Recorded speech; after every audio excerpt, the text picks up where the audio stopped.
Dave Gibson here in the Ghetto Record Fortress. VC Ambassador hosting one Stephen Carlson from the lovely state of Michigan. And this is the early morning Sunday show.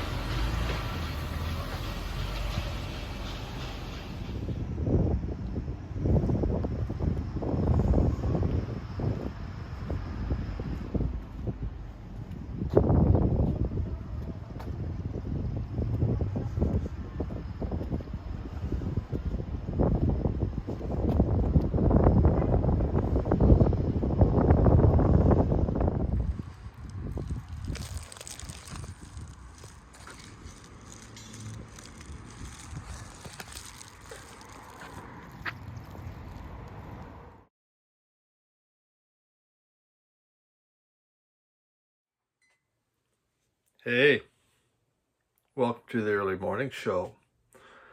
Golly, I went to Mayberry, okay, I'm allowed to do that. My opening, that's Dave, the VC Ambassador. I got a lot of openings coming up from the different people that attended my pick. I'm sorry, if I'm going to hang out with you, then you're just going to have to do an opening segment for my early morning show. That's just the way life is. You have to pay a price. There is. So, couple things. I think everyone saw my trip to Noble Records, which was great, and I've already talked about that in that video, but it was such a good time.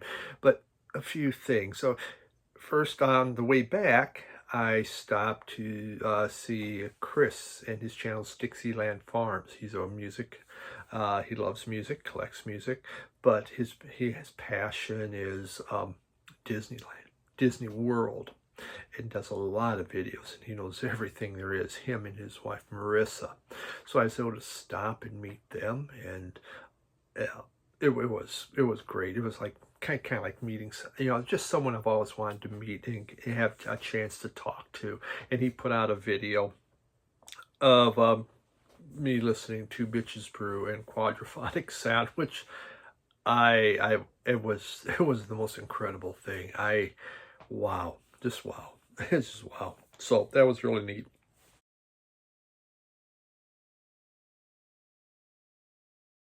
Next, you see, I haven't shaved in a couple days. I felt so out of place on this pic because I had no facial hair.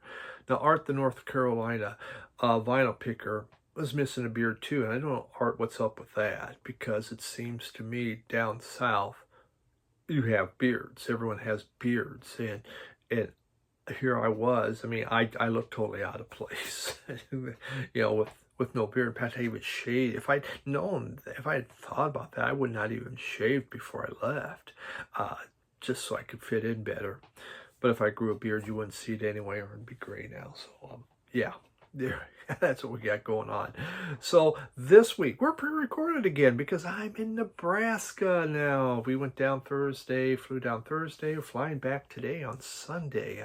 My mom turns 93, so we have a big party. All my brothers and sisters, their families, everyone coming together, and we only do this at funerals. We can't even get it right on weddings. Funerals, by God, we're going to show up. Well, yeah, for some of them. So this is exciting. We had planned to do this. I'd been setting this up for my mom's 90th birthday, and then the pandemic hit, and so we had to cancel it. So now it's time to do it. So we have relatives, a couple of the congregations my dad preached at. We've asked them, hey, if you want, come on in. We'll have a cake and crap, and then we're fill out family photos. So very excited. We haven't had family photo with all of us done in probably 13 years. So when my mom turned 80. So okay, here we go. One more time. So let's get into some, I went to Mayberry, and here's why. And that's where the opening was the streets of Mayberry. Just see a little bit about it. But I wanted a Pink Floyd shirt. Now I know you can find these in other places, but I wanted to get mine in Mount Airy, North Carolina. Mount Airy, North Carolina, known for many as Mayberry RFD, the Andy Griffith Show. For those of you that don't know, might be, if you're in Europe or wherever else, that's it. Hey, Andy. Hey, Goob. It's just a great show. It kind of, part of growing up. But we have music. So let's grow up now. Let's do the big boy stuff, and let's talk some music here. And we're going to start, brand new album just came out. Tinariwen has out a new album. Really excited about this. This is North Saharan Desert Blues. The group Tinariwen, they actually started in the early 80s. They were in exile from Mali, where they had lived due to civil war. They actually went to Libya and became soldiers for Libya. And eventually that all ended. They actually were able to get a place and stuff. But they've been exiled again in 2012. Another civil war out down that way. And once again, they've been exiled. And their last two albums have been done in tents. They're in camps. So this album was going to be done in Nashville. Jack White was going to bring them in, and they were going to record this in Nashville. And then something called the pandemic happened, and it canceled their plans. So they had to make this album in a tent again. Sometimes, I guess that's all you're going to get. Nice little inner sleeve there. Hey, it looks like the recording studio there, doesn't it? And so Daniel Lanois came down to record this. And what a fabulous album. The name of the album is Amatasu. Now, the chances that I've said that even remotely correct is very slight, but we're going with it. Amatasu, if you can see that, is it means beyond the fear. Well, they usually bring in, on a lot of their albums, guest musicians come in. This time it's some country people. You have on here playing, Fats Kaplan. Fats Kaplan. He's a fiddler, and he plays on Tinariwen, right? I'm playing you a sample of that. Man, it fits so perfect. It fit like a glove. Just wonderful in with the Tinariwen music. The opening kick, alcohol, blah, blah, blah. Yeah. Okay, Wes Corbett, he is a banjo. He plays the banjo, and he's in there. And it's just such an essential part of the track. The tracks are sometimes they can be a little faster pace. This one seems a little slower pace, but you still get you get memorized, especially the last one, Nakity. I don't know what the hell these are. I forget it. Why even bother? But you could see, okay. But you do definitely have that. The Sahara Blues is about this, getting into a trance-like state as they play. The rhythm section keeps it going in the drumming, and it's what does it. And then, of course, and the guitars are playing in and out, and the singing. Really good, compelling, strange, but beautiful. Just, it's a group I truly love, and happy to see a new album came out.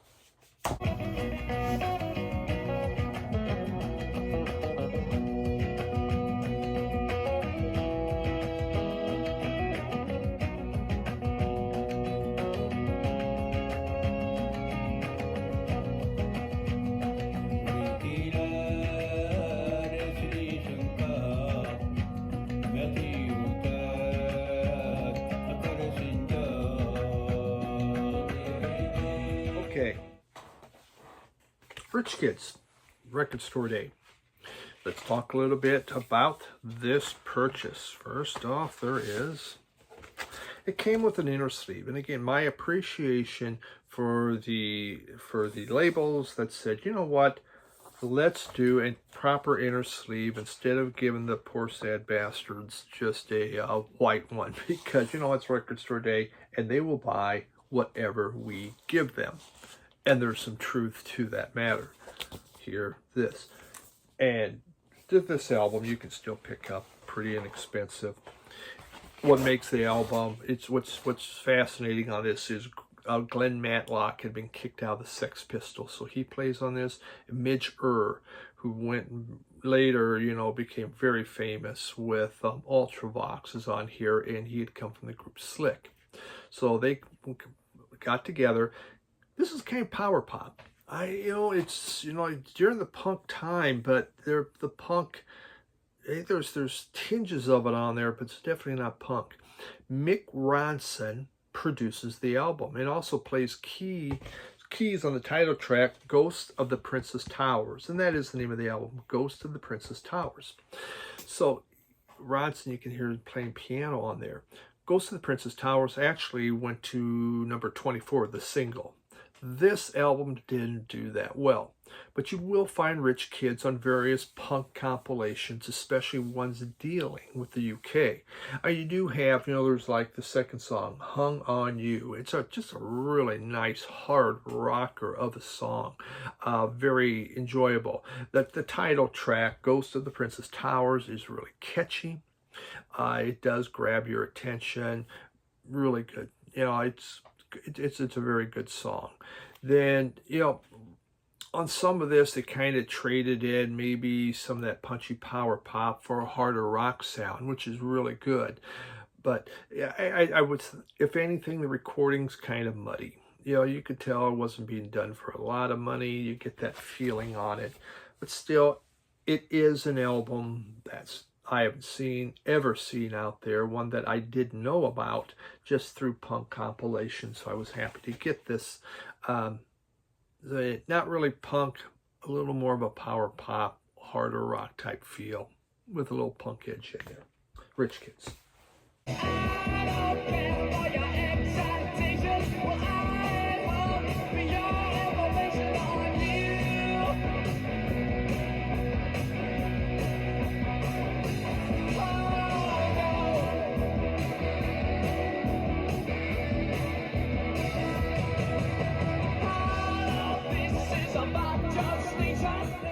Move into a Vinyl Me Please.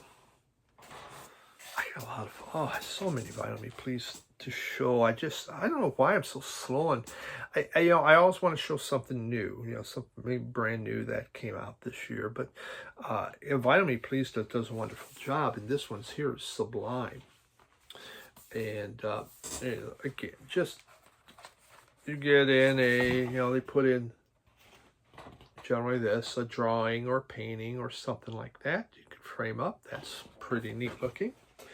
And you always get stickers. Of course, you get the OB thingamajigger. The album, the opening here. So Sublime. Sublime's a group that I bought the CD when it came out. And it was okay. I never really got into it. Now, they had that giant hit on here, What It Is. Is that what it is? What I Got. What I Got. It's not What It Is. It's What I Got. Which, went to number 1 on the charts. And then there was, there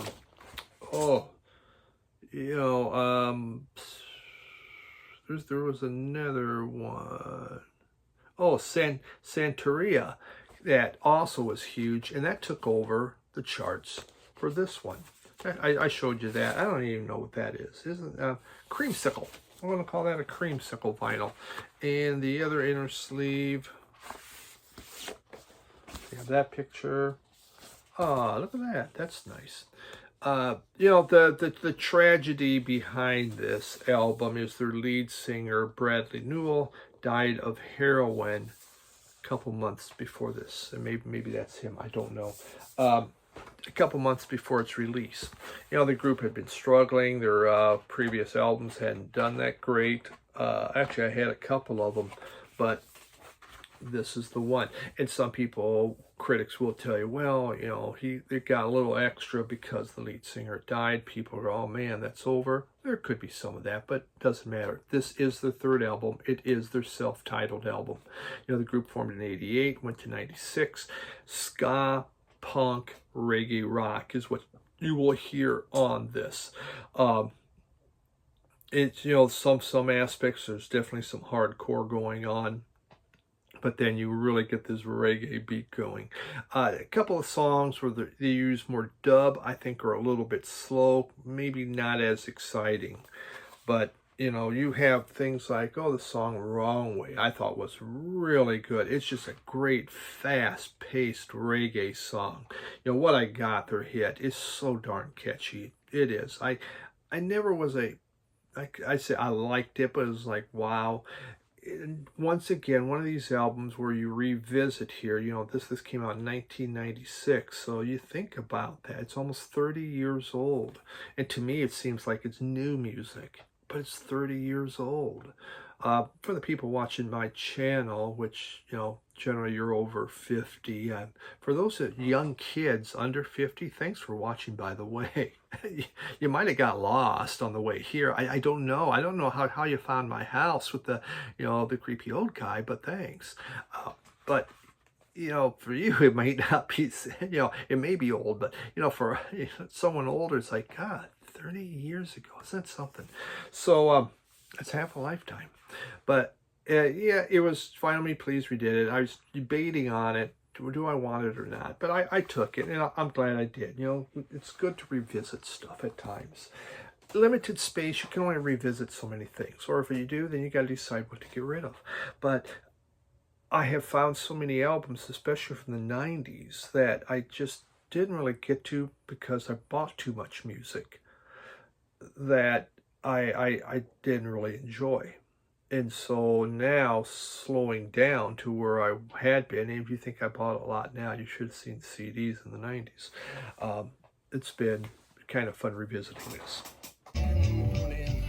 Rising to the street, light me up that cigarette, I'll strap shoes on my feet. Got to find the reason things went wrong. Got to find the reason why my money's all gone. I got a Dalmatian, I could still get high. All right, next we're jumping into the 3 O'Clock. This is the 3 O'Clock's first full-length release, formerly of the Salvation Army. The 3 O'Clock, I do not put alcohol in my coffee. There is no alcohol in there. I would love to have some Baileys in there. I just don't want to get hooked on it. Okay, so from LA, formed in 81, broke up in 88, formed again in 13, and are still out there. This is what you call a classic group of the Paisley Underground. Now, on my podcast with Jim Gleason, two guys talking about records, we're going to talk about kind of the Paisley Underground this week. One of the listeners had asked us to talk about the album Murmur. And really, we're kind of falling into what is the Paisley Underground. So, in the Paisley, it really was something out of more out of the LA area. You had the Bangles, Green on Red. You had the Long Riders, Dream Syndicate, were all lumped into this. And it really, and this album's a big part of it. 16 Tambourines, which came out in 1984. So their lead singer, Michael Quercio,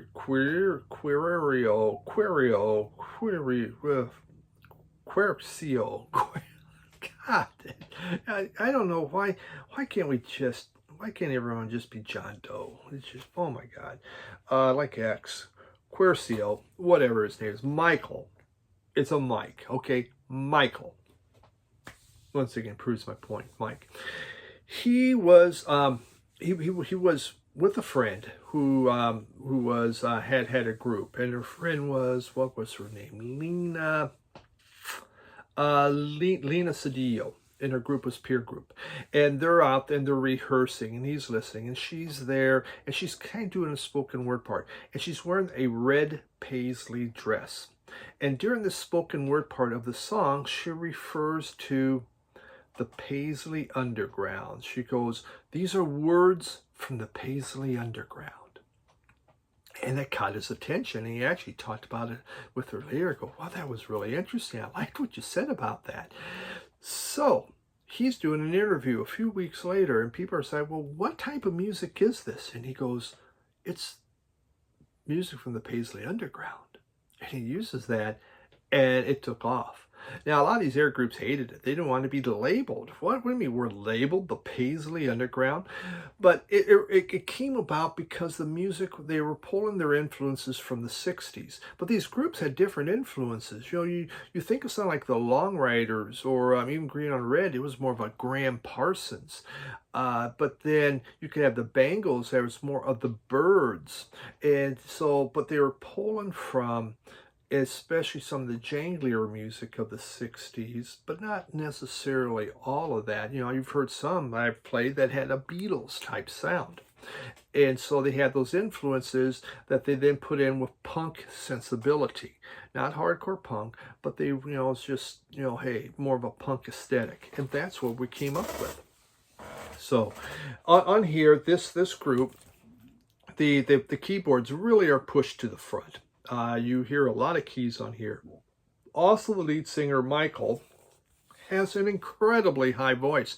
I kept thinking, which one's the girl? One of these, how come I can't tell which one's the female on here? Now, okay, actually, some groups it's very hard to do anyway, and I still can't figure it out. But it was like none of them are named. And then I kept going, well, maybe Michael, is it Michelle? Is that it? But no. It's Michael, and he just had an incredibly high voice, and so you listen to that, and you know, I'm going to play a sample from Jet Airplane, and you can really get a feel for it. Nothing special on the inner sleeve. It's just a paper one. So some of it can kind of rock. They also do a Bee Gees song on here, In My Own Time. It's really the only cover that they do. The guitars are bright. The drums are very poppy. You use a lot of snare. You don't use tom-toms. Really good. It was just, it can be a little bit twee, but this is a prime example of the Paisley Underground.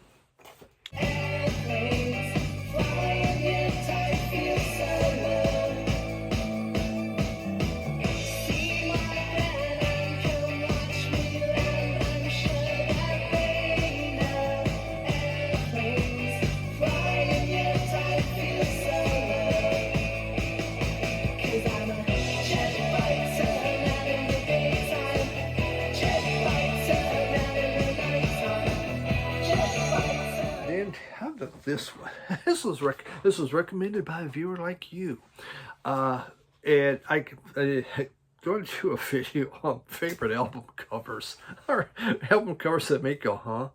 That's it, album covers that make you huh. Yeah, there we go. This came from a poster from a carnival. Okay, Motor. What do we got? Motorboys Motor. Motorboys Motor is the name of the group, out of the UK. 1982. They had one album, and this is it.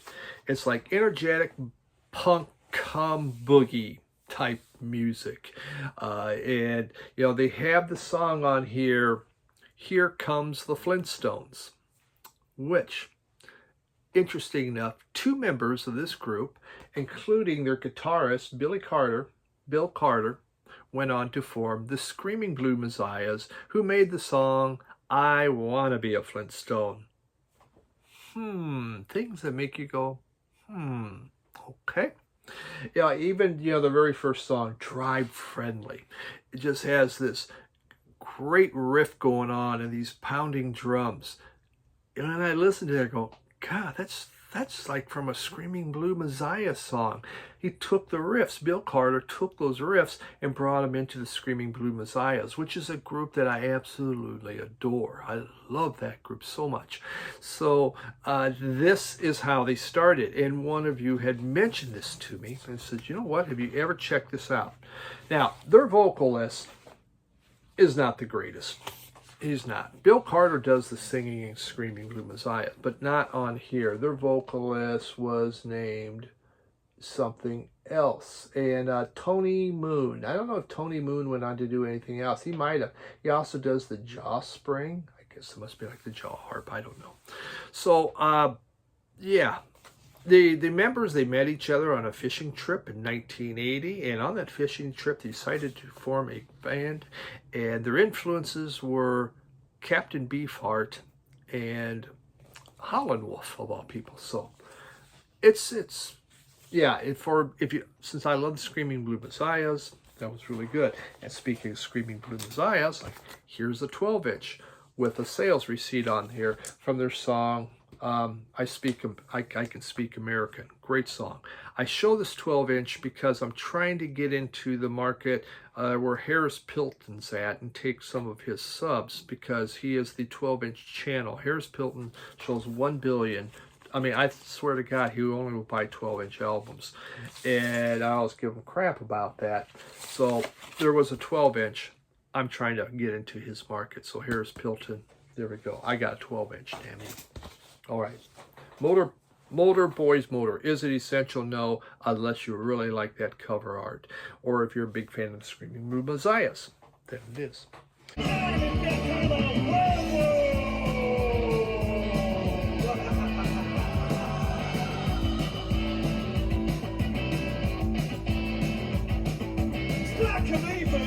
With cardboard down the outside. Somehow I don't feel safe when I'm inside. Whiteboard tires, just enough. Gotta kill a whole Ford, drops in your pocket marks. Taking a death belly, Okay, almost done. We have Fred McDowell here. Mississippi Fred McDowell, who was born in Tennessee, but goes by Mississippi. He spent a lot of his life there. Born in 04, died in 72. Spent most of his life as a farmer. You know, went from sharecropping to trying to farm. He did play guitar at a very early age, and he would play at local gigs around the area. Weddings, crap like that. And nothing special in there. Then one day in 1959, while Miles Davis was doing Kinda Blue, Ellen Lomax pulls up. Can I record you? And he gets recorded. And in 1959, Mississippi Fred McDowell suddenly became known and became part of the folk circuit, and there's the blues circuit. And of course, you know, you had, you know, the blues. You know, there was this big revival, especially in Britain. Yes, in U.S. we couldn't figure it out. So this album here came out in '68. I do not play no rock and roll. Do not play no rock and roll, and actually it was '69. This is the very first album that he played electric guitar on. First one he recorded down in Jackson, Mississippi. So you hear him on the electric. On here, there is an interview happening with him, and then he plays songs, and they're all originals except for the first one, which is Baby Please Don't Go. Otherwise, it's ones he has written. And it's just a really good example of Northern Hill Blues. Great example. He was a master of the slide guitar, and you can hear it on here. So, neat pickup. I had hit a store, Dearborn Music, in Detroit, the southern one. A lot of blues in there. So that's the one I chose. Bye.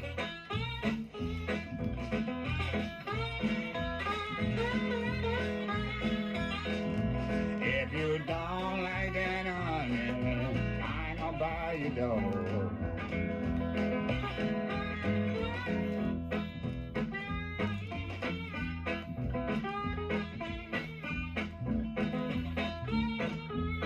All right, there we go. Hey, thanks for dropping by, as always. I really do appreciate it. I think next week I will be live doing this. I'm not traveling for a little while, so but it's been a fun couple of weeks. So appreciate you coming by. Have a great day. Bye.